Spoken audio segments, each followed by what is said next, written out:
আমাদের সমাজে সবথেকে গুরুত্বপূর্ণ বিষয় দিন দিন হ্রাস পাচ্ছে, সেটা হচ্ছে সম্মান। এখন আর আগের মতো গুরুজনদেরকে কেউ সম্মান করে না। আমরা যখন আমাদের গুরুজনদেরকে সম্মান করতে পারবো না, পরবর্তী প্রজন্ম আমাদেরকে দেখে তারাও শিখবে আর আমাদেরও সম্মান করবে না। এভাবে কিন্তু সম্মান নামক বিষয়টা আর থাকবে না। সৌন্দর্য, শৃঙ্খলা আর কিছুই থাকবে না। সমাজ কিন্তু অনেকটা পিছিয়ে যাবে। আসসালামু আলাইকুম, কেমন আছেন আপনারা? আল্লাহর অশেষ রহমতে অবশ্যই ভালো আছেন। আর আমি দোয়া করি সবসময় আপনারা সবাই ভালো থাকেন। আজকে দেখেন, শাপলা বিলে যেতে পারিনি তো কি হয়েছে, দেখেন শাপলায় আমার বাসায় চলে আসছে। আমি ঘরে বসে আছি, হঠাৎ এক চাচা এসে শাপলা শাপলা বলে চিল্লাচ্ছে, আর আমি দৌড় দিয়ে বাইরে চলে আসলাম শাপলা দেখার জন্য। মানে ফোন চালু করলে, ফেসবুকে ঢুকলেই খালি দেখি শাপলা বিল শাপলা বিল।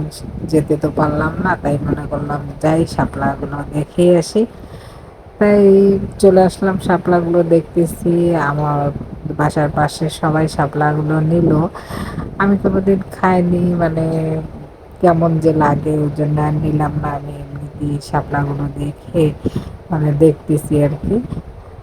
আর হচ্ছে এদিকে শাপলার ভিতরে একটা মানে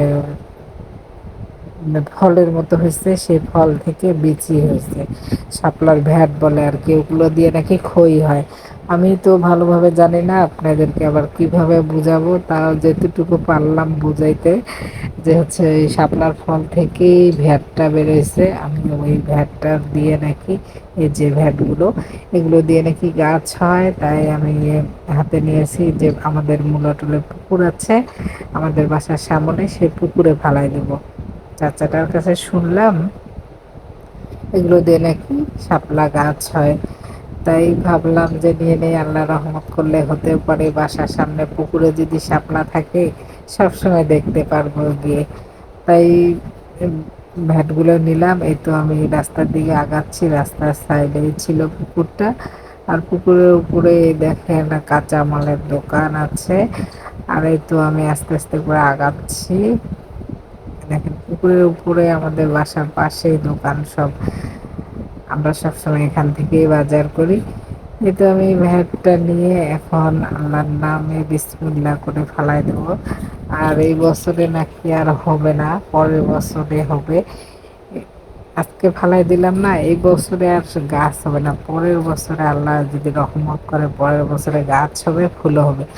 আর যদি আল্লাহ রহমতে ফুল হয়, ইনশাল্লাহ আপনাদেরকেও দেখাই দিব আমি। আল্লাহর রহমত করলে কতক্ষণ। আর আজকের ভিডিওটা আমার এতটুকু। আল্লাহ হাফেজ।